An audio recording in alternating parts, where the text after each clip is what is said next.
ਨਮੋ ਬੁੱਧਾ, ਜੈ ਭੀਮ, ਜੈ ਪ੍ਰਬੁੱਧ Bharat. UK, Europe ਅਤੇ ਬਾਕੀ ਦੇਸ਼ਾਂ ਦੇ ਵਿੱਚ ਦੇਖ ਰਹੇ ਦਰਸ਼ਕਾਂ ਦਾ doctor Ambedkar memorial committee of Great Britain ਵੱਲੋਂ ਸਥਾਪਿਤ ਕੀਤੇ ਗਏ Buddhist international media Lotus TV ਵੱਲੋਂ ਆਪ ਜੀ ਦਾ ਬਹੁਤ ਬਹੁਤ ਸਵਾਗਤ ਹੈ ਜੀ। ਮੈਂ ਤਰਸੇਮ ਕੌਲ ਅੱਜ ਫਿਰ ਆਪ ਦੇ ਲਈ ਇੱਕ ਪ੍ਰੋਗਰਾਮ ਲੈ ਕੇ ਹਾਜ਼ਰ ਹੋਇਆ ਹਾਂ। ਮੈਨੂੰ ਉਮੀਦ ਹੈ ਕਿ ਤੁਸੀਂ ਇਸ ਨੂੰ ਪਸੰਦ ਕਰੋਗੇ ਅਤੇ ਫੀਡਬੈਕ ਵੀ ਕਰੋਗੇ। ਇਹ ਜੋ ਪ੍ਰੋਗਰਾਮ ਹੈ ਐਵਰੀ ਸੰਡੇ 6 ਤੋਂ 7 ਕਾਂਸ਼ੀ ਟੀਵੀ ਦੇ ਮਾਧਿਅਮ 'ਤੇ ਅਸੀਂ ਰਿਲੇ ਕਰਦੇ ਹਾਂ। ਮੈਨੂੰ ਉਮੀਦ ਹੈ ਕਿ ਇਸ ਨੂੰ ਤੁਸੀਂ ਹਰੇਕ ਹਫ਼ਤੇ ਸੁਣਦੇ ਹੋ ਔਰ ਇਸ ਨੂੰ ਰਿਪੀਟ ਵੀ ਕੀਤਾ ਜਾਂਦਾ ਹੈ ਵੈਂਸਡੇ ਵਾਲੇ ਦਿਨ। तो आप इस जरूर देखना ना भुलना। तो मैं चाहता हाँ कि जिस तरह तुसी जानते हो कि पिछले 3-4 महीने तो कमेटी बहुत दुख भरे समय दे विच दी जा रही है, बहुत डिफिकल्ट समय विच दी लंघ रही है। 4 बंदों विछोड़ा दे गए हैं, जिमें कि साडे चमन लाल रंधावा जी, सोहन लाल रत्तू जी, ये दोनों ही साडे फाउंडर मैंबर सन। मूर्ति मल जी जो कि मौजूदा एग्जैक्टिव मैंबर सन। ये नाल ही वाइस प्रधान जी जो अज कमेटी के वाइस प्रधान सन मदन लाल चौहान जी। जिस करके असी इस चीज़ नूं सोचा है कि क्योंकि जो साडे मैंबर हैं जां परिवार हैं उन्हां विच बहुत सोग दी माहौल है, तो इस करके दम चर्चा करने ही असी अज प्रोग्राम तैयार किया है। तो अज दे इस प्रोग्राम में चर्चा करने मेरे नाल पूज्य बनते धम्मा नाग जी अज अपने लोटस टीवी के स्टूडियो में हाज़र होए हैं। पंते जी आपका लोटस टीवी स्टूडियो ते आने का बहुत बहुत स्वागत है जी।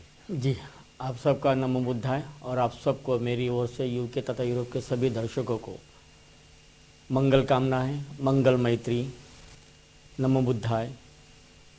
Thank you. क्योंकि धर्म जो है वो इंसान नूं बल दिंदा है, लाइफ हैव टू गो। मैं धर्म चर्चा शुरू करने तो पहला कुछ अनाउंसमेंट है, खास करके जिस तरह कल नूं अप्रैल 1 अप्रैल शुरू हो जानी है। जिस तरह तुसीं जानते हो कि अप्रैल विच बाबा पूज्य बाबा साहब डॉक्टर अंबेडकर जी का जन्मदिन आता है 14 तरीक नूं, 14 अप्रैल नूं। इस साल 14 अप्रैल नूं ही संडे है। आपां संडे वाले दिन इसनूं मना डॉक्टर अंबेडकर मैमोरीअल कमेटी 133वां जन्म दिहाड़ा मना रही है, जो कि 17 हाल जो कि बुद्ध विहार के नाल ही है बरहमटन विच मना रही है। आप सब नूं बेनती है कि इस विच हाज़र होवो। पूजे महंते जी सानू ब्लैसिंग देणगे।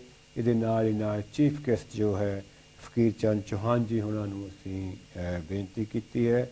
इहदे नाल नाल होर भी विद्वान बुलारे आ रहे हैं। एंटरटेनमेंट लई KL चांद जी एक बहुत ही अच्छे वीडियो तैयार करके लिया रहे हैं ਅਤੇ 14 अप्रैल ਨੂੰ ਉਹ ਵੀ ਰਿਲੀਜ਼ ਕੀਤੀ ਜਾਵੇਗੀ। ਇਹਦੇ ਨਾਲ ਹੀ ਨਰਿੰਦਰ ਮਾਨ ਅਤੇ ਪ੍ਰੇਮ ਚਮਕੀਲਾ ਜੀ ਵੀ ਬਾਬਾ ਸਾਹਿਬ ਦੇ ਗੀਤ ਗਾਉਣਗੇ। ਨਾਲ ਹੀ ਨਾਲ ਜੋ ਗਾਰਡਨ ਗੇਟ ਦੇ ਰਮੇਸ਼ਵਰ ਜੱਸਲ ਜੀ ਹਨ ਉਹਨਾਂ ਦਾ ਫੂਡ ਹੋਏਗਾ, तो तुसी फूड ਨੂੰ भी ਇੰਜੋਏ करना है। तो 14 अप्रैल धूमधाम नाल जो कि सवेर तो 12 बजे तो ला के 6 बजे तक मनाया जा रहा है बाबा साहब का जन्मदिन। तुसी इस नूं नोट कर लेना और जरूर इस नूं आउणा और कामयाब करना। तो बहुत बहुत धन्यवाद है जी। ਇਹਦੇ ਨਾਲ ਹੀ ਨਾਲ ਅੱਜ मैं चाਹੁੰਦਾ हाँ कि दम चर्चा शुरू करने तो पहला एक पंत जी गाथा सुन लीए जी, एक गीत सुन लीए जी जो कि धम्म का ही गीत है। बहुत पुराना गीत है जो कि साडे कृष्णा शिंदे जी ने इसनूं पहले गाया सी, हुण अरविंद कुमार ने गाया है। बुद्ध की धरती युद्ध न चाहे चाहे अमन प्रस्ती। अमन बुद्ध धर्म जो अमन चाहता है दुनिया के उत्ते। बुद्ध की धरती युद्ध न चाहे चाहे अमन प्रस्ती। ਲਓ ਜੀ ਤੁਸੀਂ ਇੱਕ ਗੀਤ ਸੁਣੋ, ਉਸ ਤੋਂ ਬਾਅਦ ਆਪਾਂ ਧੰਮ ਚਾਚਾ ਵੱਲ ਜਾਵਾਂਗੇ। Thank you.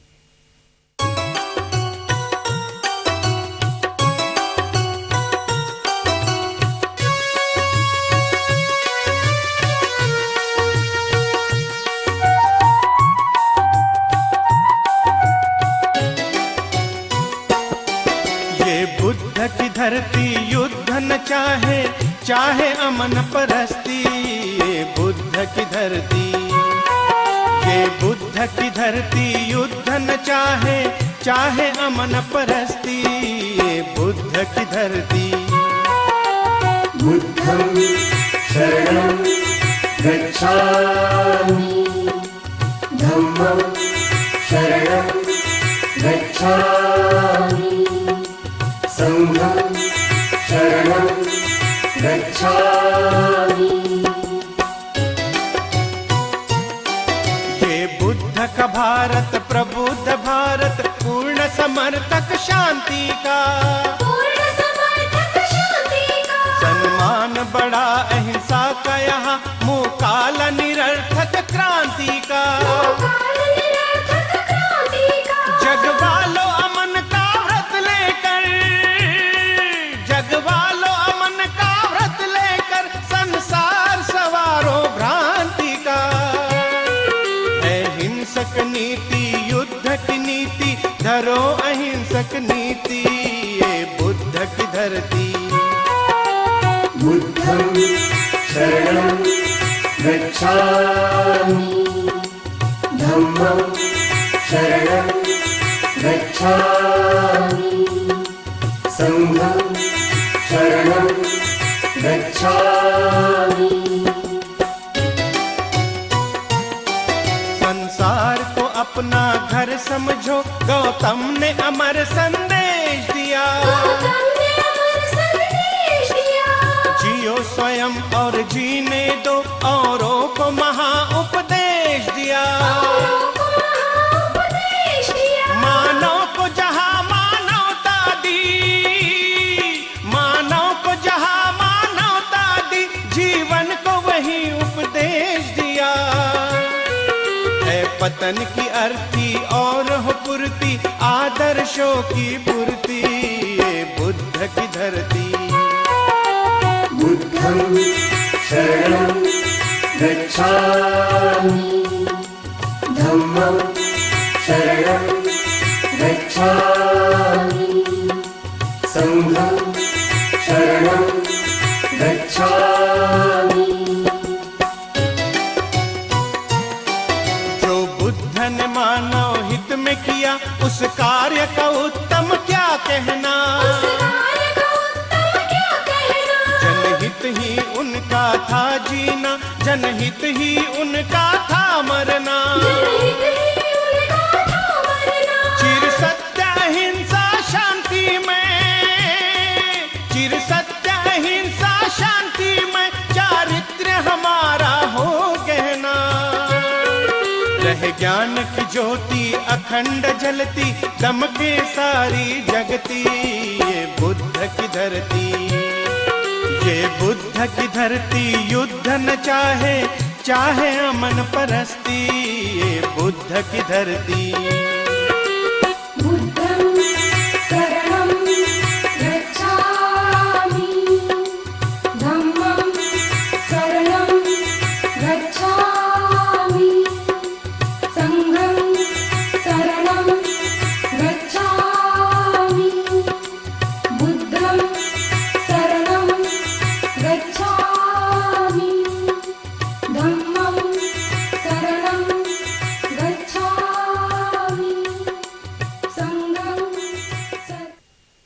बुद्ध की धरती युद्ध न चाहे, चाहे अमन प्रस्ती। ਤੁਸੀਂ ਗੀਤ ਸੁਣਿਆ, ਮੈਨੂੰ ਉਮੀਦ ਹੈ ਕਿ ਤੁਸੀਂ ਇਸ ਨੂੰ ਪਸੰਦ ਕੀਤਾ ਹੋਵੇਗਾ। ਇਹ ਗੀਤ ਪਹਿਲਾਂ ਕ੍ਰਿਸ਼ਨਾ ਸ਼ਿੰਦੇ ਜੀ ਨੇ ਇਸ ਨੂੰ ਗਾਇਆ ਸੀ। ਮੇਰਾ ਖਿਆਲ ਹੈ ਕਿ 50 ਕੁ ਸਾਲ ਪਹਿਲਾਂ ਇਹ ਸਾਡੇ ਕੋਲ ਇੱਕੋ ਹੀ ਇੱਕ ਜੋ ਰਿਕਾਰਡ ਆਇਆ ਸੀ। ਤਾਂ ਅਸੀਂ ਇਸ ਨੂੰ ਬੜਾ ਜੋ ਪਬਲਿਕ ਪਲੇਸ ਸੀ, ਆਮ ਤੌਰ 'ਤੇ ਉਹਨਾਂ ਕੋਲੇ ਬਾਕਸ ਹੁੰਦੇ ਸੀ ਜਿੱਥੇ ਰਿਕਾਰਡ ਚੱਲਦੇ ਹੁੰਦੇ ਸੀ, ਅਸੀਂ ਉਹ ਪਬਲਿਕ ਪਲੇਸ ਤੇ ਵੀ ਇਹਨਾਂ ਰਿਕਾਰਡਾਂ ਨੂੰ ਲਾਇਆ ਕਰਦੇ ਸੀ।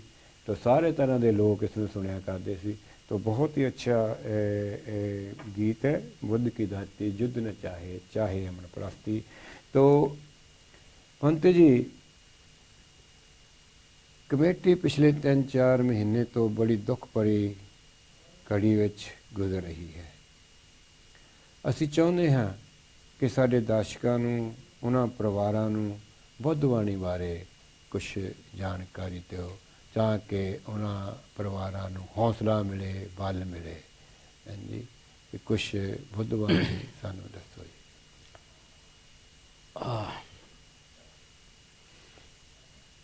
डॉक्टर आम्बेडकर मेमोरियल कमेटी गए कुछ महीनों से हर एक महीने हर एक कमेटी, जो कमेटी के पिलर्स थे, आधार स्तंभ थे, अच्छे सपोर्टर थे, अच्छे दायक थे और धम्मा आचरण करने वाले थे जी। और ये घटना लगातार हर महीने मेरे सामने होती गई। सबसे पहले आपके रंदाबाजी थी है, फिर उसके बाद में आपके अच्छे राइटर, सिंगर्स, एक क्रिएटिव थिंकर्स थे, सोहनलाल जी। उसके बाद में मूर्तिमल जी थे, जो एक अच्छे दायक थे, दानशूर थे, धम्म के रास्ते पे चलने वाले थे। वो भी मेरे सामने ही इस दुनिया को छोड़ के चले गए। और अभी कुछ हफ्ते पहले ही, एक हफ्ता पहले ही आपके वाइस प्रेसिडेंट वो भी चले गए जी। उनको तो उनके साथ ज़्यादा रहने का मौका मुझे नहीं मिला, मगर वो कमेटी के लिए ये काश्यप बन के उभर के आए थे। जिस तरह से कमेटी एक दुख का पड़ाव चल रही थी, कुछ कॉन्फ्लिक्ट चल रहा था, और उस समय मदन जी ने जिस समय बुद्धा की जो पहली कॉन्फ्रेंस हुई थी, जिसे कैसे कि धम्म परिसर जब पहला हुआ था, उस समय भंते काश्यप ने ही बुद्ध की वाणी एज इट इज, बुद्ध की विनय को एज इट इज वर्षों वर्षों तक चली, इसीलिए मेन रोल उसमें निभाया था जी जी। उस तरह से आपकी कमेटी वर्षों वर्षों तक चली। इसके लिए भी आपके मदन जी ने एक भंते काश्यप की भूमिका में आकर आपके कमेटी को वर्षों वर्षों तक चलने का मौका अवसर दिया। तो ये सारी चीजें हुई। दुख तो है और दुख तो लगेगा, लेकिन बुद्ध कहते हैं कि दुखों से डरो मत, दुखों को जानने की कोशिश करो जी। दुख मृत्यु नहीं है, हम मृत्यु को ही दुख समझते हैं। नहीं, दुख की परिभाषा अनगिनत तरीके से है। जैसे कि गाथा में कहा जाता है कि जन्म भी दुख का कारण है, तो बीमारी भी दुख का कारण है, बीमारी भी दुख का कारण है, तो मृत्यु भी दुख का कारण है, वृद्ध अवस्था भी दुख का कारण है, अपने से कोई बिछड़ रहा है वो भी दुख का कारण है, और जिसे हम नहीं चाहते वो हमारे पास में, हमारे आंखों के सामने रहता है, वो भी दुख का कारण है। शोक परिदेव दोमनस दुख, तो ये सारे दुखों के कारण है। और इनको जानना होता है कि दुख का सही कारण क्या है, उसे स्वीकार करना भी होता है। स्वीकार करेंगे तो दुखों से बाहर निकलने की कोशिश करेंगे, अगर आप स्वीकार नहीं करोगे तो दुखों से बाहर नहीं निकल सकते हैं।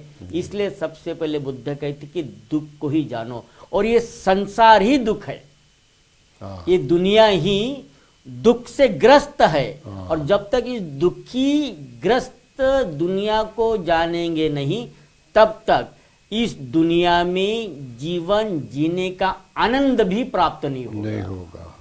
तो अगर इस दुनिया में जीवन जीने का आनंद प्राप्त करना है तो सबसे पहले दुखों से सामना करने की कोशिश करो, उससे भागने की नहीं, दुख तो अपना साथी है ना। हैं? हाँ बिल्कुल, मेरे ख्याल से जैसे आपने बोला, ये कभी एक गाना भी मैंने सुना था, है ना, दुख तो अपना साथी है राही ना? मनवा दुख की हाँ, चिंता तो क्यों राही सताती? मनवा दुख की चिंता क्यों क्यों सताती सताती है, है, दुख तो अपना साथी है। तो है। ये हिंदी फिल्म का सॉन्ग था, मगर इसके अंदर में भी बुद्धिज्म है। तो बुद्ध एक पहले ऐसे व्यक्ति थे जो कहते थे कि दुख आपका साथी है, साथी है, हाँ। आपकी पत्नी आपका साथ नहीं दे सकती, आपके बेटे आपका साथ साथ नहीं नहीं दे दे सकते, सकते हैं। मगर आखिरी सांस तक आपके साथ में दुख रहेगा, हाँ। आखिरी सांस तक। और उससे हमें निकलना है, अगर उससे बाहर निकलना है तो जी। बुद्ध की विचारधाराओं पे चलना पड़ेगा, बुद्ध के शिक्षाओं पे चलना पड़ेगा। और जब तक बुद्ध की शिक्षाओं पे हम नहीं चलेंगे, तब तक हम दुख को समझ नहीं पाएंगे। मैं आज लोटस टीवी के माध्यम से जो 4-5 फैमिली के घर में जो घटना घटी, काफ़ी दुखी घटना थी, चाहे रंधावा फैमिली हो, चाहे फिर रत्तू फैमिली हो, चाहे मल फैमिली हो, चाहे चौहान फैमिली हो, जी, उन सभी के लिए मंगल मैत्री करता हूँ। बेशक आज वह हमारे बीच में नहीं है, मगर उनको आप सदैव अपने परिवार में, अपने समाज में जीवित रख सकते हो, जब आप उनके अच्छाई को स्वीकार करके जी, जी। उसके पदचिन्हों पे चलने की कोशिश करेंगे। और जब जब आपके जीवन में ऐसी मोड़ आ जाए कि आपको लगता है कि मैं आगे नहीं बढ़ सकता, तब इन लोगों को याद करना, इनके कर्मों को याद करना, इनके कम्मा को याद करना, आपको वहां से निकलने का रास्ता जरूर मिलेगा। सही बात। क्योंकि सही बात। इन्होंने ही वो काम किया, इन्होंने ही वो दरवाजा दिया। क्योंकि एक समय अगर कमेटी यहाँ पे आई तो वो एक अंधकार में आई, और अंधकार में ये बाबा साहब की विचारों की रोशनी के साथ में, बुद्ध की रोशनी के साथ में इन्होंने वो रोशनी के दरवाजे को नॉक किया और वहां से इस सारे समाज को खड़ा किया है। तो आप भी इनके पदचिन्हों पे चलकर खड़े हो सकते हैं। इसलिए दुखों से डरो मत, इसको स्वीकार करो, जानने की कोशिश करो, तो निश्चित तौर पे आपका कल्याण होगा, मंगल होगा। Thank you Pandey ji. क्योंकि असली श्रद्धांजलि तो यही होती है कि जो वो चाहते थे उनके पद कर्म पर हमें तुरना चाहिए, जी। ये ता ही हौसला मिल सकता है। पांडे जी, आप दुख की बात कर रहे थे। दुख के समय इंसान को क्या करना चाहिए? बुद्ध धम्म के माध्यम से कैसे समझे इसे? हाँ, दुख के समय इंसान को क्या करना चाहिए? हाँ, ये थोड़ा सा काफ़ी महत्वपूर्ण और गंभीर प्रश्न है। सबसे पहले तो अगर हम बुद्धिज्म को फॉलो कर रहे हैं, बुद्ध शिक्षाओं को अपना रहे हैं, उसके ऊपर चलने की कोशिश कर रहे हैं, तो बुद्ध ने सबसे पहले 4 आर्य सत्य दिए। जी जी। वो 4 आर्य सत्य को जानना है। दुख है, दुख का कारण है, दुख का निवारण है, जी। और उसका प्रतित्यगामी समुत्पद यानी दुख से पूरी तरह से निपटारा हो सकता है। जी जी। अब पहला सत्य जो है दुख का, अब पहले सत्य में दुख किस तरह से होता है, ये महत्वपूर्ण है। अब पहला सत्य जो है दुख का, वो होता है कि मनुष्य के शरीर में होने वाली दुखद और सुखद संवेदना के प्रति जागृत रहना। क्या दुख, शरीर के दुख को दुख बोलते हैं? शरीर के दुख को भी दुख बोलते हैं, और उसको जानना होता है। हाँ। फिर आता है कि भौतिक रूप, हम आज सारे पदार्थवाद में जी रहे हैं। हाँ। टीवी चाहिए, ये चाहिए, मोबाइल चाहिए, फोन चाहिए, सब कुछ, ये भी एक भौतिक दुख है। हाँ, पदार्थवाद। फिर संवेदना भी होती है। फिर आता है कि मानसिक। अब मानसिक संरचनाएं जो होती है उसको भी जानना बहुत जरूरी है, क्योंकि मानसिक संरचना के अंदर में विचारों की उत्पत्ति होती है, और वो विचार अच्छे भी हो सकते हैं, बुरे भी हो सकते हैं, मगर ज्यादातर बुरे विचारों से आदमी ज्यादा ग्रस्त होता है। हम ये नहीं कह सकते कि अच्छे विचार आते, बुरे विचारों से आदमी ज्यादा ग्रस्त होता है। और जब वो बुरे विचारों से ग्रस्त होता है तो वो निगेटिव थिंकिंग करता है, और निगेटिव थिंकिंग करता है तो निश्चित तौर पे उसके अंदर में निगेटिव रास्ते पे चलने की क्षमता पैदा होती है। जब वो निगेटिव रास्ते पे क्षमता पैदा करता है चलने की, तो वो निगेटिव मार्ग पे जाता है, अधम्म के मार्ग पे जाता है। और बुद्ध कहते हैं कि यही पहला सत्य है जो दुख को जाने मानसिक तौर पे, संवेदना के तौर पे, भौतिक रूप पे और पदार्थवाद पे, ये अगर आप अच्छी तरह समझते हो पहले सत्य में, पहले तो आप उससे बाहर निकल सकते हो। फिर बात आती कि दूसरा आर्य सत्य। दूसरा आर्य सत्य है कि आदमी प्यासा है। अब प्यास पानी की नहीं है।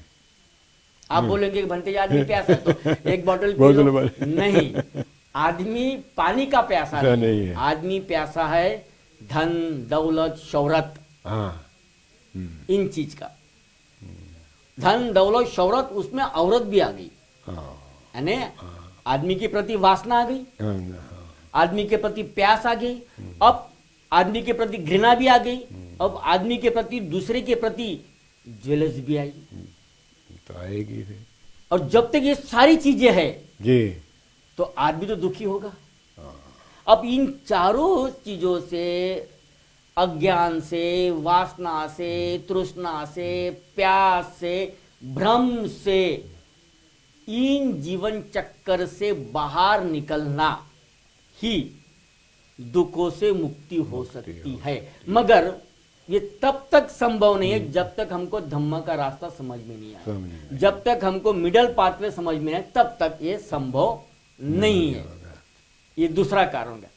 तीसरा कारण बुद्ध ये कहते हैं कि किसी भी, जैसे हमने कहा कि वासना है, भ्रम है, घृणा है, ईर्ष्या है, प्यास है, इस सारी चीजों को जानकर उसके तह तक जाओ। और तह तक जाने के बाद अगर आपने उसके तह तक गए तो उसको जड़ से आप समाप्त कर सकते हो, ये बुद्ध कहते हैं। और ये भी जानना जरूरी है। और फिर उसके बाद में बुद्ध कहते हैं कि चौथा जो आर्य सत्य है उसको किस प्रकार समझे जी, क्योंकि अभी आपको कारण पता चला। अब कारण पता चला तो आप इसको समाप्त कैसे करोगे? अब समाप्त करने के लिए बुद्ध कहते हैं कि दुखों की समाप्ति के लिए आपको आर्य अष्टांगिक मार्ग का पालन करना होगा, जानना होगा, उसे अपने जीवन में धारण करना होगा। और जब आप उसे अपने जीवन में धारण करोगे तो निश्चित तौर पे आप ये चार आर्य सत्य के माध्यम से सुखी, समृद्ध और मैत्रीपूर्ण, व्यवहारिक पूर्ण जीवन व्यतीत कर सकते हो, जिसमें कहा गया है कि सम्यक आजीविका, सम्यक वाणी, सम्यक कम्मा, अष्टांग मार्ग। तो ये अष्टांगिक मार्ग को अगर हम अच्छी तरह वर्कआउट करें तो निश्चित तौर से हम दुखों से बाहर निकल सकते हैं। और यही एक माध्यम है कि हम दुखों से बाहर निकले। आज की परिस्थिति में हमें मानसिक, शारीरिक दुख के लिए आपके पास में डॉक्टर से, हॉस्पिटल से, जी जी जी, अच्छे से अच्छी बीमारी का भी इलाज डॉक्टर के पास हो सकता होता है। अब हम ये भी नहीं कह सकते कि सभी बीमारी का इलाज डॉक्टर के पास में है, नहीं। कुछ बीमारी ऐसी है कि जिसका अभी भी इलाज के ऊपर में रिसर्च चालू है। जी जी। लेकिन मन की अवस्था एक ऐसी बीमारी है उसका मेडिकल साइंस में भी इलाज नहीं है। अगर उसका इलाज कहीं है तो वो सिर्फ बुद्ध धम्म के माध्यम से, ध्यान के माध्यम से अपने मन को विकसित कर सकते हैं, अपने मानसिक तनाव को दूर कर सकते हैं और हम शांतिपूर्ण जीवन व्यतीत कर सकते हैं। ध्यान ये बीमारियों का इलाज नहीं है। ध्यान ये मनुष्य के मस्तिष्क के अंदर में जो negative thought, negative cells work करते हैं उसको कंट्रोल करने का एक टूल्स है। उसे हम अगर करें तो निश्चित तौर से हम बाहर निकल सकते हैं। थैंक यू पंते जी, बहुत बहुत धन्यवाद आपका। तो पंते जी, दुख आपने बता ही दिया है कि कितने प्रकार के हो सकते हैं, जो बताया है। तो इसको छुटकारा पाने का भी आपने रास्ता बता दिया, अष्टांग मार्ग का है। तो पंते जी, जो बुद्ध धर्म में चार ब्रह्म विहार है, जैसे मैत्री है, करुणा है, इसके बारे में हमारे दर्शकों को कुछ बताएं। 4 ब्रह्म विहार है, जैसे मैत्री, करुणा, मुदिता, उपेक्षा। हाँ जी, और पहला ब्रह्म विहार है मैत्री। जी, आज सारे विश्व के अंदर में मानव के प्रति मैत्री की भावना होना जरूरी है। अगर मैत्री की भावना नहीं रही तो मानव का ही शत्रु बन जाएगा। और आज हम दुनिया में देख रहे हैं कई जगह लड़ाइयाँ हो रही है, जी जी, है ना। और बुद्ध ने जो गृह त्याग किया था, ये मानव के प्रति होने वाली लड़ाई के प्रति शांति स्थापित हो, इसलिए बुद्ध ने सबसे पहले गृह त्याग किया, सिद्धार्थ गौतम ने किया था। जी जी, शाक्य और कोली के पानी के वो नदी की लड़ाई की वजह से। जी जी, आज एक राजा एक देश दूसरे देश के ऊपर में अटैक कर रहा है, वॉर कर रहा है, मिसाइल दाग रहा है। हाँ। क्यों? क्योंकि वो चाहता है कि उस देश की संपत्ति मुझे मिले। हाँ, और इसके लिए आज एक पड़ोसी दूसरे पड़ोसी के साथ में मैत्री करे। और इसका काफी अच्छा एग्जाम्पल बुद्ध ने दिया है। जब बुद्ध से कहा गया कि भगवान आपने जिस कारणों से गृह त्याग किया है ना, जी, जी। वो कारण तो समाप्त हो गया कि दोनों राज्यों के अंदर में, दोनों देशों के अंदर में मंगल मैत्री हो गई है। तो बुद्ध कहते हैं कि आउस, बेशक आज दोनों देशों के अंदर में मंगल मैत्री हुई है, मैं इसे स्वीकार करता हूं, मगर अभी भी न जाने कितनी लड़ाई के ऊपर में हमें विजय प्राप्त करना है। अब वो जो लड़ाई का जो शब्द है उसको जानने की कोशिश कीजिए। लड़ाई हमारे अस्तित्व की है, लड़ाई पति पत्नी के बीच में है, लड़ाई पिता पुत्र के बीच में है, लड़ाई पड़ोसी के बीच में है, लड़ाई एक घर दूसरे घर के बगल वाले में है। तो इन सारे संघर्षों को विराम देना है और उसके लिए हमें मंगल मैत्री की चाहिए। तो मैत्री ये पहला ब्रह्म विहार है। फिर आता करुणा। तो करुणा यानी जो कंपैशन है, जो हमारे अंदर में आज हमारे सामने कोई भूखा है, कोई पीड़ित है, तो उसको हम कैसे जाने कि वो करुणा हमारे मन में होनी चाहिए, उसके अंतर मन को समझने की। अरे वो दुखी है, क्यों ना उसको एक रोटी मैं दे दूं तो शायद उसको भी संतुष्टि मिल जाएगी, मुझे भी संतुष्टि मिल जाएगी। ये करुणा होनी चाहिए। जो करुणा बुद्ध ने असीम अपने लोगों के साथ में दिखाई। बुद्ध को कितने लोग मारने के लिए आए, बुद्ध ने उनके प्रति भी करुणा की। बुद्ध के ऊपर में कितने लोगों ने एलिगेशन लिया, बुद्ध ने उनके ऊपर भी करुणा की। चलो कोई बात नहीं, तो ये करुणा भी होनी चाहिए। तो ये बाबा साहब ने भी करुणा की लोग के ऊपर। बाबा आधुनिक जगत में अगर सबसे ज्यादा विश्व के अंदर में, चाहे फिर आपके कितने भी विश्व के उस समय के रिफॉर्मर हुए हो या फिर क्रांतिकारी हुए हो, है ना, उसके माध्यम से अगर हम उसके कंपेरेटिव बात करें तो डॉक्टर बाबा साहब आम्बेडकर की जो करुणा भारत के बहुजन लोगों के जो प्रति थी, शायद उनके समान करुणा अब किसी और में नहीं हो सकती है। वो कैसे? बाबा साहब ने किसी एक व्यक्ति के लिए प्रेम नहीं दिया, नहीं किया। हाँ, उसने सभी के लिए प्रेम दिया, एक जाति के लिए भी नहीं किया। हाँ, वो ये बताते हैं, बाबा साहब ये कहते हैं अपने पत्नी को कि रामू, मैं विदेश जा रहा हूँ, मैं वहां पे पढ़ाई करने जा रहा हूँ, और पढ़ाई करने के आने के बाद मैं आपको वो सारी खुशियां दूंगा।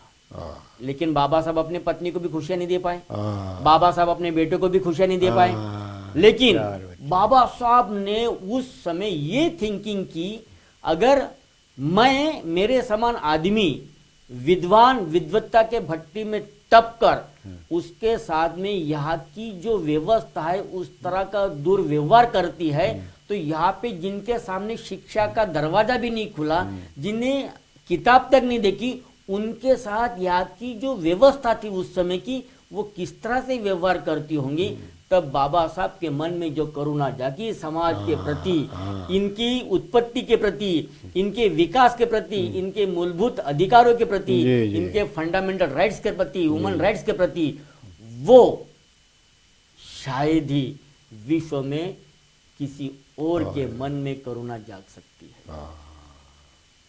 आज सर फॉर एग्जाम्पल मैं आपको बोलूँ तरसेन जी, जी चलो हमको कहीं किसी लोगों को हेल्प करने के लिए जाना है, फॉर एग्जाम्पल मैं आपको कोई ब्लेम नहीं लगाऊंगा, और उधर से अगर ये कहा जाए कि आपके पत्नी का फोन आ जाए, अजी घर में लौट के आओ, तो आप ये सोचेंगे भंती जी मैं पहले घर जाता पहले हूं। घर जाऊंगा। सही बात है, सही बात है। ये डेडिकेशन तो नहीं आ सकता सर, है ना। मैं आपको ब्लेम नहीं कर रहा हूँ, नहीं, नहीं, आप ठीक काफी है। अच्छा सामाजिक काम करते हैं, लेकिन मैं बता रहा हूँ हाँ, तब आप अपने परिवार की इमोशन में जुड़ जाओगे। जी बाबा साहब जिंदगी भर पारिवारिक इमोशन के साथ नहीं जुड़े, उन्होंने समाज के प्रति जो करुणा दिखाई, इसलिए उनकी करुणा को भी जानना बहुत जरूरी है। इसलिए हमने आपसे पूछा अंते जी आपका मुदिता। जानकारी है। हाँ मुदिता, हाँ जी उसका तीसरा ब्रह्म विहार तक मुदिता। जी जैसे कि आपने कहा कि अभी गए कुछ महीनों से कमेटी के बीच में काफी दुख की घड़ियां आई है, हाँ मैं स्वीकार करता हूँ, लेकिन उस दुख को भी मुदित अवस्था में स्वीकार अगर आप करते हो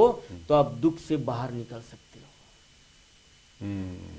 अगर आप बोलेंगे मैं दुखी हूं, अगर ये रोना लेकर आप अपना जो जीवन बैठ रहे व्यतीत हैं। करोगे हाँ। तो फिर आप अपने जीवन को जी नहीं पाओगे। हाँ, आपके अंदर में निकलना वो ऊर्जा पैदा नहीं होगी, हाँ, आपके अंदर में वो अपने प्रति, अपने परिवार के प्रति वो जिम्मेदारी पैदा नहीं होगी, लाइफ हैव टू गो, है ना। तो जिंदगी वो चलनी जानना चाहिए। जरूरी है। हाँ फिर आता है उपेक्षा। जी आप जो भी काम करते हो, हाँ जो भी काम करते हो, जी। उसका डिंडोरा मत पीटो। हाँ ठीक है। यानी जैसे गाथा में कहा गया कि जैसे काफी बार आप बुद्धि विहार में गाथा सुनते होंगे, माता पितु पठान पुत्र दारस संग हो अनाकुलाच कमंता येतंग मंगल।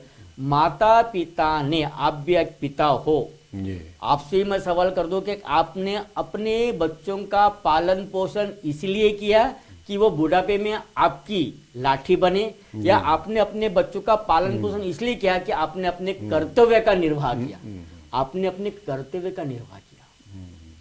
अगर हमें एक्सपेक्टेशन रखेंगे कि नहीं बड़े होकर मेरे बच्चे मेरी सेवा करेंगे, अगर नहीं किया तो आप कितने दुखी हो जाओगे। वही बात, घर घर की कहानी है। घर घर की कहानी, तो यही घर घर की कहानी आज संसार की कहानी बन चुकी है, संसार की कहानी बन चुकी है। तो इसे ये स्वीकार करना जरूरी है कि हाँ, मैं जो कर्तव्य कर रहा हूं ये मेरा कर्तव्य, ये मेरा दायित्व है। जी जी बिगर किसी अपेक्षा के साथ में, किसी एक्सपेक्टेशन के साथ में अगर आपने एक्सपेक्टेशन बना ली तो आप फिर से दुखों के भव चक्कर में आ जाओगे। थैंक यू माता जी। हम आपके फिर भी आते हैं। कुछ अपने जो प्रशंसक है वो टेलीफोन आए हैं उन लोगों जी, के। जी, जी। पहले तो साडे प्रकाश मम्मन जी जसवान को जी माता जी आपको प्रणाम करते हैं, और आप जो आए हैं तो इसका स्वागत भी करते हैं माता जी। तो अपने प्रकाश मम्मन जी है।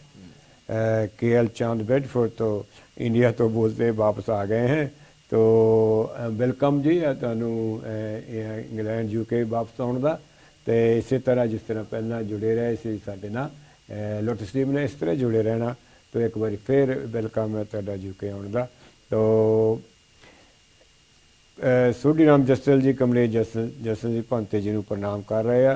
प्रेम चमकीला जी, नरेंद्र कौर जी, गाथा जो बुद्ध की धरती युद्ध न चाहे, क्योंकि आप वो गाँवते आ, इस करके उन्होंने बड़ी प्रशंसा की है। धर्मपाल बंगड़ जी, जोगिंदरो बंगड़ जी, प्रोग्राम अच्छा है। देव सुमन जी, बख्शो सुमन जी भी इंडिया तो आ गए हैं। मूर्तिमाल जी ਨੂੰ चौहान जी ਨੂੰ ਸ਼ਰਧਾ ਦੇ ਫੁੱਲ ਭੇਂਟ ਕਰਦੇ ਹਨ, ਕਿਉਂਕਿ ਉਹ ਉਹਨਾਂ ਦੇ ਫਿਊਨਰਲ ਦੇ ਉੱਤੇ ਇੱਥੇ ਨਹੀਂ ਸੀ। तो उन्होंने वैसे ਅੱਜ ਚਾਹੁੰਦੇ ਸੀ कि ਅੱਜ ਉਹ ਪ੍ਰੋਗਰਾਮ ਦੇਣ, ਲੇਕਿਨ ਉਹਨਾਂ ਦੀ ਕਿਉਂਕਿ ਇੰਡੀਆ ਤੋਂ ਆਏ ਨਵੇਂ ਤੇ ਇੱਥੇ ਦੀ ਹਵਾ ਵਿੱਚ ਆ ਚੁੱਕੇ ਹਨ।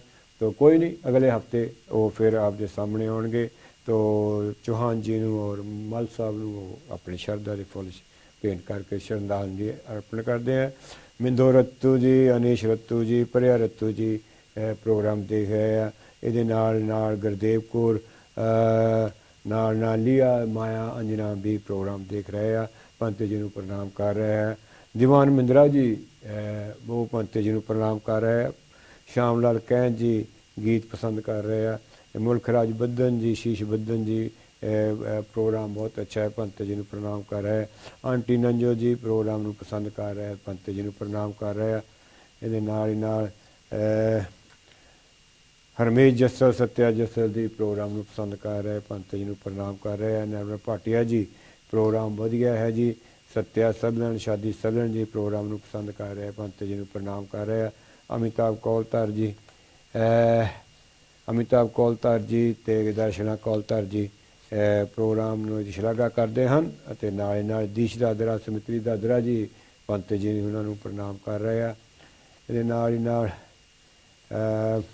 ਉਰਮਲਾ ਕੌਲ ਅਤੇ ਸਾਰੇ ਪਰਿਵਾਰ ਵੱਲੋਂ ਪ੍ਰੋਗਰਾਮ ਪਸੰਦ ਕਰਦੇ ਪੰਤ ਜੀ ਨੂੰ ਪ੍ਰਣਾਮ ਕਰ ਰਹੇ ਆ। ਰਮੇਸ਼ ਦਾਦਰਾ ਜੀ ਮੀਨਾ ਦਾਦਰਾ ਜੀ ਬਰਮਿੰਘਮ ਤੋਂ ਪੰਤ ਜੀ ਨੂੰ ਪ੍ਰਣਾਮ ਕਰਦੇ ਆ। ਬਹੁਤ ਬਹੁਤ ਤੁਹਾਡਾ ਸਾਰਿਆਂ ਦਾ ਬਹੁਤ ਬਹੁਤ ਧੰਨਵਾਦ ਹੈ ਜੀ। ਤੁਸੀਂ ਪ੍ਰੋਗਰਾਮ ਇਸੇ ਤਰ੍ਹਾਂ ਦੇਖਦੇ ਰਹਿਣਾ ਔਰ ਇਸ ਨੂੰ ਤੁਸੀਂ ਜ਼ਰੂਰ ਇਸੇ ਤਰ੍ਹਾਂ ਫੀਡਬੈਕ ਕਰਦੇ ਰਹਿਣਾ। ਮੈਂ ਇੱਕ ਵਾਰ ਫਿਰ ਆਪ ਜੀ ਨੂੰ ਇੱਕ ਵਾਰੀ ਹੋਰ ਅਨਾਊਂਸਮੈਂਟ ਕਰਦੇ ਹਾਂ ਕਿ 14 ਅਪ੍ਰੈਲ ਨੂੰ ਪਰਮ ਪੂਜੀਏ ਬਾਬਾ ਸਾਹਿਬ ਜੀ ਦਾ 133ਵਾਂ ਜਨਮ ਦਿਨ ਵੋਲਹੰਪਟਨ ਦੇ ਵਿੱਚ ਮਨਾਇਆ ਜਾ ਰਿਹਾ ਹੈ doctor Ambedkar memorial committee of Great Britain ਵੱਲੋਂ, ਜੋ ਕਿ 17 ਹਾਲ ਵਿੱਚ 12 ਤੋਂ ਲੈ ਕੇ 6 ਵਜੇ ਤੱਕ ਮਨਾਇਆ ਜਾਏਗਾ, ਜਿਸ ਵਿੱਚ ਬਹੁਤ ਸਾਰੇ ਬੁਲਾਰੇ ਵਿਦਵਾਨ ਬੁਲਾਰੇ ਆ ਰਹੇ ਹਨ ਔਰ ਫਕੀਰ ਚੰਦ ਚੌਹਾਨ ਜੀ ਉਹਨਾਂ ਨੂੰ ਐਜ਼ ਏ ਚੀਫ ਗੈਸਟ ਸੱਦਿਆ ਗਿਆ ਹੈ। ਪੂਜੇ ਬੰਤੇ ਦਮਨਨਾਗ ਜੀ ਸਾਨੂੰ ਉਸ ਦਿਨ ਪੰਛੀ ਦੇਣਗੇ। ਇਹਦੇ ਨਾਲ ਹੀ ਨਾਲ ਐਂਟਰਟੇਨਮੈਂਟ ਵੀ ਕੀਤਾ ਜਾਏਗਾ ਔਰ KL ਚਾਂਦ ਜੀ ਉਹਨਾਂ ਨੇ ਨਵੇਂ ਗੀਤ ਦੀ ਵੀਡੀਓ ਤਿਆਰ ਕੀਤੀ ਹੈ ਉਸ ਨੂੰ ਉਸ 'ਤੇ ਰਿਲੀਜ਼ ਕੀਤਾ ਜਾਵੇਗਾ। ਅਤੇ ਫੂਡ ਜੋ ਹੈ ਉਹ ਸਾਡੇ ਨਿਊ ਗਾਰਡਨ ਗੇਟ ਵਾਲੇ ਰਮੇਸ਼ਵਰ ਜੱਸਲ ਜੀ ਵੱਲੋਂ ਕੀਤਾ ਜਾਏਗਾ। ਅਗਰ ਹੋਰ ਤੁਸੀਂ ਕੋਈ ਇਨਫੋਰਮੇਸ਼ਨ ਲੈਣੀ ਹੈ ਤਾਂ ਸਾਡੇ ਪ੍ਰੈਜ਼ੀਡੈਂਟ ਰੇਖਾ ਪੌਲ ਜੀ ਉਹਨਾਂ ਨੂੰ ਤੁਸੀਂ ਕੰਟੈਕਟ ਕਰ ਸਕਦੇ ਹੋ। ਮਿਲਿੰਦ ਕੌਲ ਜੀ ਜਨਰਲ ਸੈਕਟਰੀ ਨੂੰ ਤੁਸੀਂ ਟੈਲੀਫੋਨ ਕਰ ਸਕਦੇ ਹੋ। ਲੇਖਰਾਜ ਜੱਖੂ ਜੀ ਪਬਲਿਸਿਟੀ ਸੈਕਟਰੀ ਨੂੰ ਤੁਸੀਂ ਇਨਫੋਰਮੇਸ਼ਨ ਲੈ ਸਕਦੇ ਹੋ। ਆਪਦਾ ਬਹੁਤ ਬਹੁਤ ਧੰਨਵਾਦ ਹੈ ਜੀ। ਤੋ ਬੰਤੇ ਜੀ ਬਹੁਤ ਬਹੁਤ ਧੰਨਵਾਦ ਜੀ। ਆਪ ਨੂੰ ਦਮ ਜੋ ਦੇਸ਼ਨਾ ਤੁਸੀਂ ਦੇ ਰਹੇ ਹੋ बहुत पसंद कर रहे हैं, आप प्रणाम भी कर रहे हैं। सबको मेरी ओर से मंगल मैत्री हाँ जी, मंगल कामना है। हाँ जी। तो आगे आप बढ़ते हैं कि वाकई दुख का छुटकारा हो सकता है बनते जी? इतने दुख हैं, दुख का छुटकारा हो सकता है? बिल्कुल। बुद्ध कहते कि बुद्ध का बुद्धत्व ही है। उन्होंने जो गृह त्याग किया जी, वो दुखों को जानने के बाद दुखों को मनुष्य के जीवन से समाप्त कैसे किया जाए इसके लिए ही बुद्धत्व है। बुद्धत्व यानी ज्ञान, प्रज्ञा। और जब तक आपके अंदर में प्रज्ञा जागृत नहीं होती तब तक आप दुखों को समझ नहीं पाओगे। आमतौर पर लोगों की जो मानसिकता है वो ये है, अगर वो किसी कारण दुखी से पीड़ित है, रोग से पीड़ित है, किसी कारण वो दुखों से संघर्ष कर रहा है, तो वो उसको जानने का प्रयास नहीं करता। वो ये कह देता है कि न जाने मेरे किस कर्मों का ये फल है। कर्म सिद्धांत बुद्धिज्म में है जी जी, लेकिन वो ये जानता है कि न जाने मेरे कौन से जन्मों का ये जो फल है। या फिर ये कहता है कि ना मैंने तो कभी किसी के साथ में कोई पाप नहीं किया। पाप पुण्य की बात नहीं है। एक दुख होता है मानसिक तौर पे, दूसरा दुख होता है शारीरिक तौर पे।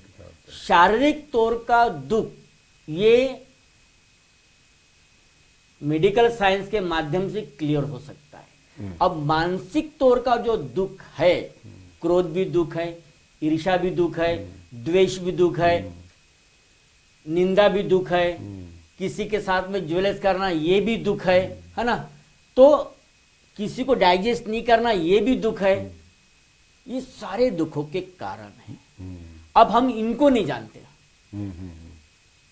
बुद्ध कहते कि जिसकी मानवीय स्वभाव की जिस परिस्थिति है, सबसे पहले वो मानवीय स्वभाव के परिस्थितियों को जाने।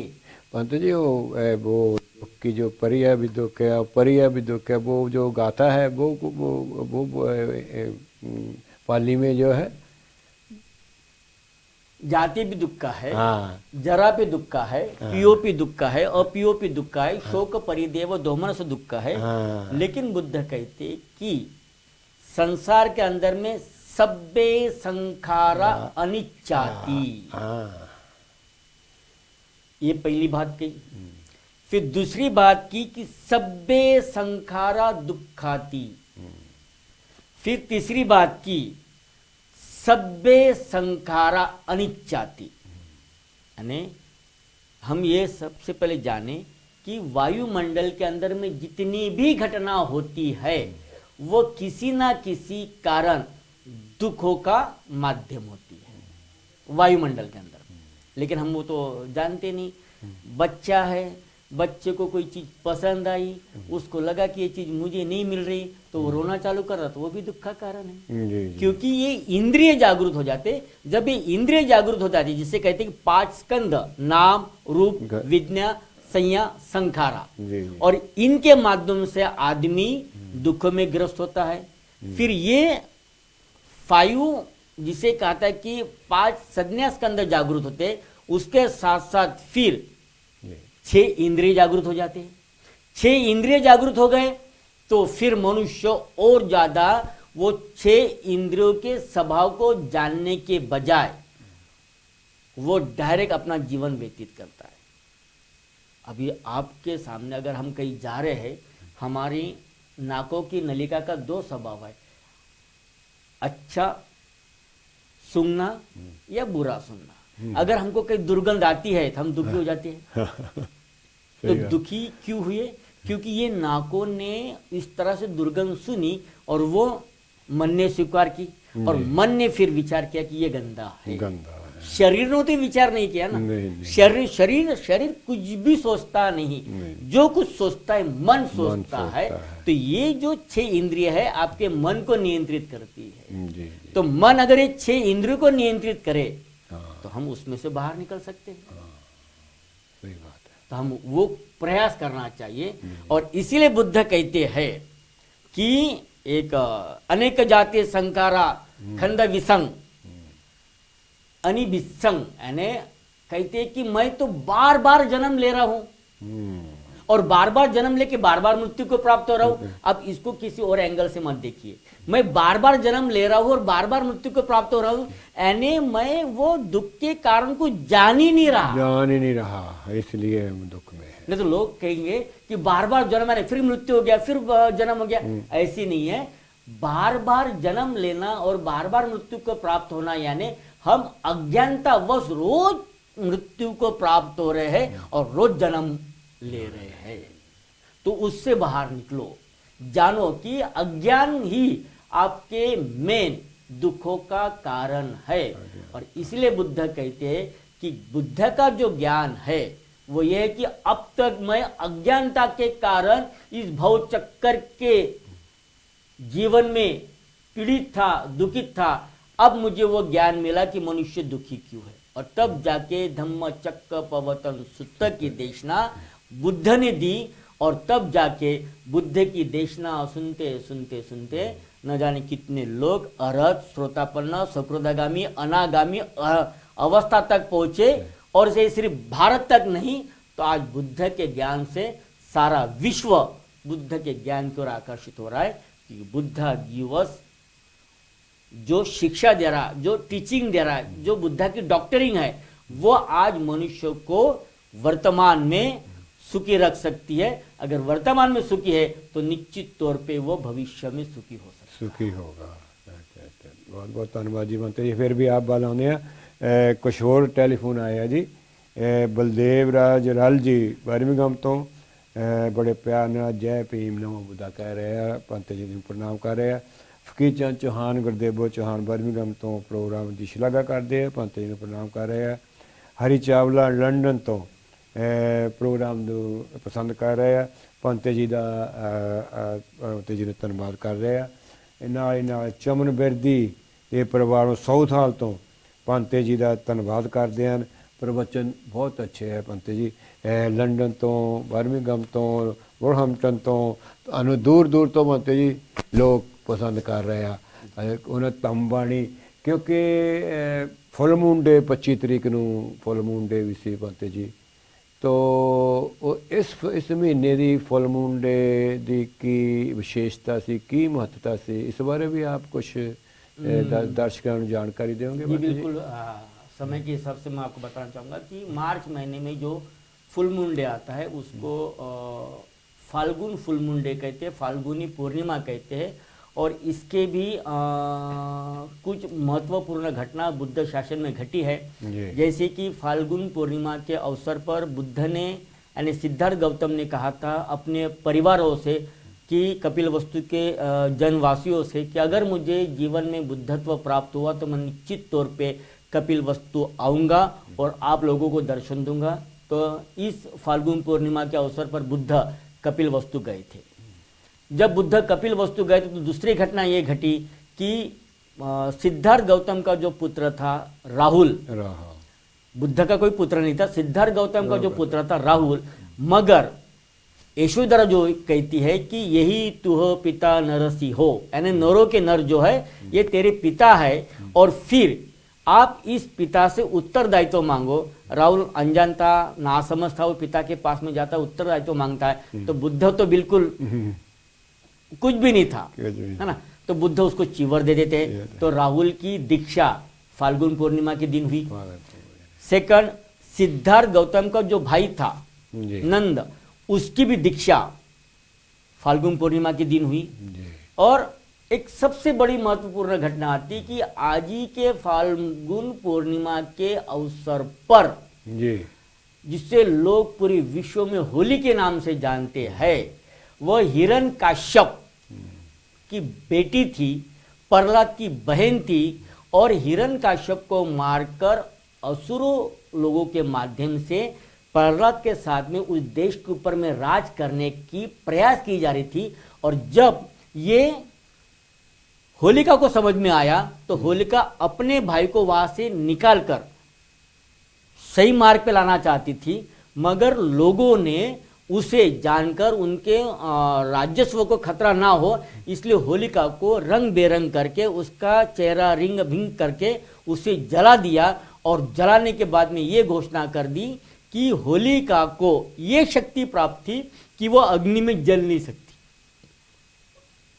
और वो अपने भाइयों को जलाना चाहती थी, मगर वो दुष्ट थी, कपटी थी, वो जल गई और उसका भाई बच गया। इस तरह की घटना बना के आज सारे लोग इस तरह का माहौल बना के है कि होली जो है किसी को दहन करके किसी के लिए नाच गाच करना, ये भारतीय सभ्यता नहीं हो सकती और बुद्ध के सिद्धांत में तो बिल्कुल भी नहीं हो सकती। क्योंकि बुद्ध ने कभी किसी के मनुष्य के दुख के ऊपर में, उसके ऊपर में आने वाले संकट के ऊपर में, उसके साथ में किसी तरह का कोई गलत काम होता इसके ऊपर में नच गित वादित करने से मना किया, उसको वहां से बाहर निकालने की कोशिश करे। ये सही मायने में बुद्धिस्ट कल्चर है, ये सही मायने में मानवतावादी कल्चर है। तो ये चौथी घटना ये घटी कि होलिका को फाल्गुन पूर्णिमा के दिन मनुवादी व्यवस्था के माध्यम से जलाया गया और उसको एक नया रूप दिया गया। तो इस तरह से ये फाल्गुन पूर्णिमा की कुछ इम्पोर्टेंस थे जो, क्योंकि ये सब्जेक्ट तो बड़ा है, फिर अगर कभी समय मिला तो इस सब्जेक्ट के ऊपर में काफ़ी डीपली चर्चा करेंगे। क्योंकि 2-3 शब्दों में तो आपको ये फाल्गुन पूर्णिमा का महत्व तो समझ में आने वाला बिल्कुल भी नहीं है। क्योंकि हम ज्ञानता की ओर न जाते हुए अज्ञानता की ओर जा रहे धीरे धीरे धीरे धीरे। और जो संस्कार को नहीं करना चाहते उस संस्कारों को हम अपना रहे हैं और अपना जीवन अधोगति की ओर लेके जा रहे हैं। वो संस्कार हमारे हो ही नहीं सकते। पहले इसकी इतिहास को जानना जरूरी है, इसकी इतिहास को समझना भी जरूरी है। अगर हम इसकी इतिहास को जाने समझें तो निश्चित तौर पे मैं दावे के साथ कहता हूँ कि अगर सच्चाई के साथ में अगर इसके इतिहास को रखे तो कोई भी आने वाले समय में होली मनाने से कोसों दूर रहेगा। बहुत लोग तो पीकर को रंग डालकर होली को जलाकर ऐसे समाज में कर रहे हैं। तो वो सभ्यता ही नहीं ना। अगर हम क्रांति प्रतिक्रांति के माध्यम से देखें तो तो नागवंशी जो लोग थे वो बड़े सभ्य जीवन जीते थे, सभ्यता का। और जो बाहर से जो आए हुए लोग थे वो सूर थे, यानी सूरापान करते थे। हाँ। उनको सूर कहा गया, सूरापान, सूरा सूरा यानी यानी मद। मद। हाँ, तो वो करते थे। और वो करने के बाद में उनके अंदर में, उनके मन के ऊपर में संयम नहीं रहता था, उनके मन के ऊपर में कंट्रोल नहीं रहता था, और वो सभ्य लोगों के साथ में छेड़खानी करते थे, उनके साथ गलत व्यवहार करते थे। और इस तरह से ये कल्चर बनता गया, और उसी कल्चर को धीरे धीरे उन्होंने माइंड कंट्रोल के माध्यम से लोगों के बीच में डाल दिया। थैंक यू भांते जी। एक और ਟੈਲੀਫੋਨ ਆਇਆ ਹੈ। ਮਨੋਹਰ ਲਾਲ ਗਿੰਡਾ जी भांते जी ਨੂੰ नमन कर रहे थे, प्रवचन की शलाघा कर रहे हैं। भांते जी अपने पास 2 मिनट ही रह गए हैं। आखिर में आप सभी को मंगल कामना कीजिए, सभी को जो हमारे को बिछड़ भी गए हैं उनके परिवारों के लिए भी, और हम सभी जितने भी दर्शक हैं हमारे सभी के लिए, देश विदेश में जो बैठे हैं, दूर दूर बैठे, सभी के लिए हम मंगल कामना कीजिए। आप सबको मेरी ओर से, बुद्ध धम्म संघ की ओर से, लोटस टीवी के माध्यम से, क्योंकि इस टीवी के माध्यम से लोगों तक ज्ञान की बातें पहुंचाने का भी काम होता है, और कमेटी के माध्यम से ये काम अच्छी तरह चल रहा है। और कमेटी के जितने भी चाहने वाले, जितने भी व्यूवर्स है, जितने भी कमेटी के मेंबर्स है, जो है उनके लिए, जो नहीं थे उनके लिए, और जो आगे जो मेंबर बनने वाले उन सब के लिए, जिसे कहते हैं कि आप सबको बुद्ध धम्म संघ की ओर से शुभ आशीर्वाद देता हूँ, और आशा करता हूँ कि आप अपना सुकून, शांतिपूर्ण, मैत्रीपूर्ण, सक्सेसफुल जीवन व्यतीत करेंगे बुद्धा के धम्म के मार्ग पर चलकर। और इसीलिए आप सबको फिर से एक बार आपको शुभ आशीर्वाद देता हूँ। भवतु सर्वमंगलं, रक्षन्तु सर्वदेवता, सर्वबुद्धानुभावेन,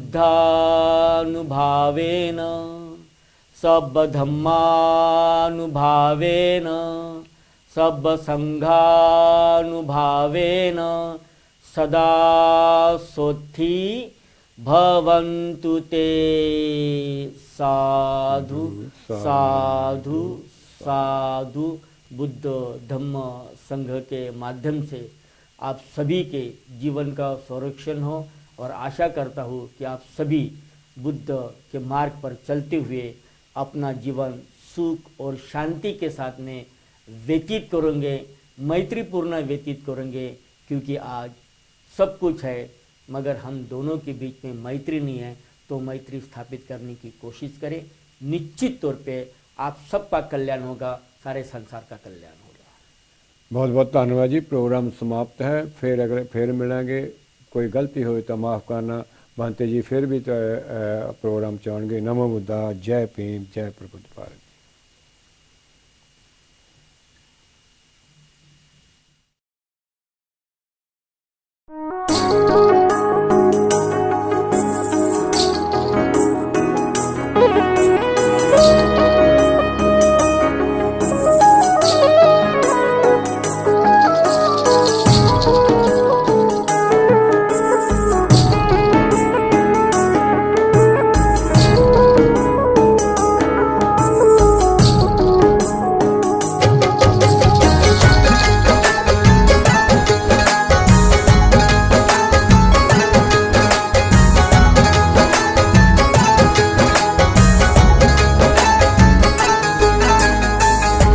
प्यार ना बुझावीएस गुस्से वाली अग नू, प्यार ना बुझावीएस गुस्से वाली अग नू। बुद्ध दा सुनेहा, बुद्ध दा सुनेहा, सुनेहा सारे जग नू। बुद्ध दा सुनेहा, सुनेहा सारे जग नू।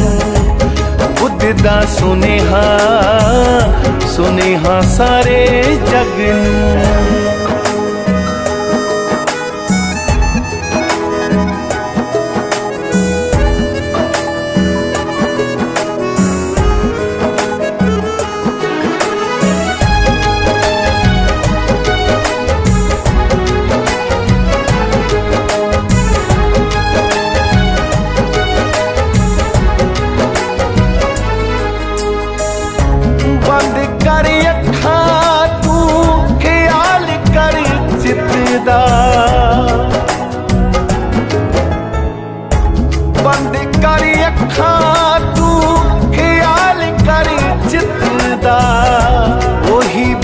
ਸੁਖੀ ਜਿਹੜਾ ਮਨ ਨੂੰ ਹੋ ਜਿੱਤਦਾ, ਜਿੰਦਾ ਰਹਿ ਤੂੰ ਖੁਸ਼ੀ ਨਾਲ,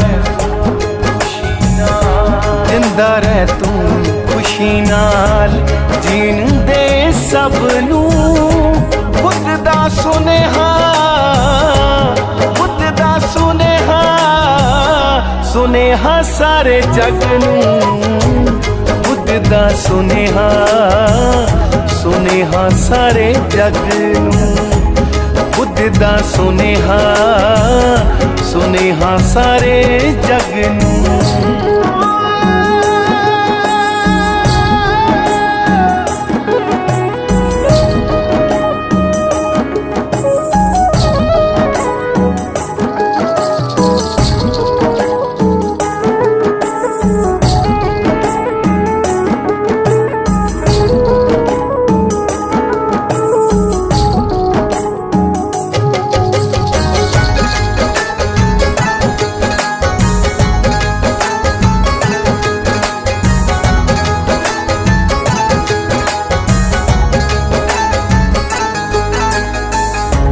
ਮਾਇਆ ਦੀਆਂ ਢੇਰੀਆਂ ਨੂੰ ਗਿਣ ਗਿਣ ਰੱਖਦਾ,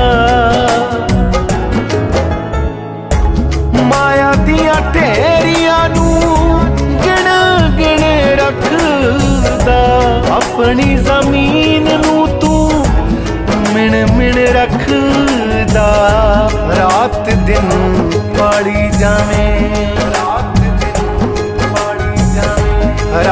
ਦਿਨ ਪਾੜੀ ਜਾਵੇਂ, ਲਾਲਚ ਦੇ ਵਗ ਨੂੰ ਬੁੱਧ ਦਾ ਸੁਨੇਹਾ, ਬੁੱਧ ਦਾ ਸੁਨੇਹਾ, ਸੁਨੇਹਾ ਸਾਰੇ ਜਗ ਨੂੰ, ਬੁੱਧ ਦਾ ਸੁਨੇਹਾ, ਸੁਨੇਹਾ ਸਾਰੇ ਜਗ ਨੂੰ, ਬੁੱਧ ਦਾ ਸੁਨੇਹਾ, ਸੁਨੇਹਾ ਸਾਰੇ ਜਗ ਨੂੰ।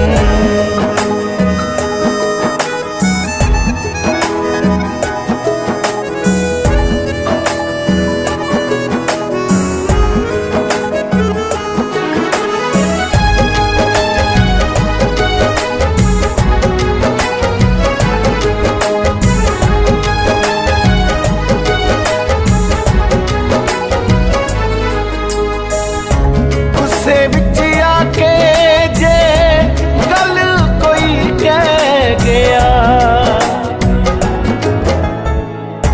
ਗੁੱਸੇ ਵਿੱਚ ਆ ਕੇ ਜੇ ਗੱਲ ਕੋਈ ਕਹਿ ਗਿਆ, ਉਹੀ ਬੰਦਾ ਜਿਹੜਾ ਚੁੱਪ ਕਰਕੇ ਸਹਿ ਗਿਆ, ਮਾੜਾ ਨਾ ਤੂੰ ਬਣੀ ਰੱਖੂ, ਮਾੜਾ ਨਾ ਤੂੰ ਬਣੀ ਰੱਖੂ, ਮਾੜਾ ਨਾ ਤੂੰ ਬਣੀ ਰੱਖੂ, ਹੱਥ ਪਾ ਕੇ ਪੱਗ ਨੂੰ ਬੁੱਧ ਦਾ ਸੁਨੇਹਾ, ਬੁੱਧ ਦਾ ਸੁਨੇਹਾ, ਸੁਨੇਹਾ ਸਾਰੇ ਜਗ ਨੂੰ, ਬੁੱਧ ਦਾ ਸੁਨੇਹਾ, ਸੁਨੇਹਾ ਸਾਰੇ ਜਗ ਨੂੰ, ਬੁੱਧ ਦਾ ਸੁਨੇਹਾ, ਸੁਨੇਹਾ ਸਾਰੇ ਜਗ ਨੂੰ। ਪਿਆਰ ਨਾ ਬੁਝਾਵੀਂ ਇਸ ਗੁੱਸੇ ਵਾਲੀ ਅੱਗ ਨੂੰ, ਪਿਆਰ ਨਾ ਬੁਝਾਵੀਂ ਇਸ ਗੁੱਸੇ ਵਾਲੀ ਅੱਗ ਨੂੰ, ਬੁੱਧ ਦਾ ਸੁਨੇਹਾ, ਬੁੱਧ ਦਾ ਸੁਨੇਹਾ, ਸੁਨੇਹਾ ਸਾਰੇ ਜਗ ਨੂੰ, ਬੁੱਧ ਦਾ ਸੁਨੇਹਾ, ਸੁਨੇਹਾ ਸਾਰੇ ਜਗ ਨੂੰ, ਬੁੱਧ ਦਾ ਸੁਨੇਹਾ, ਸੁਨੇਹਾ ਸਾਰੇ ਜਗ ਨੂੰ।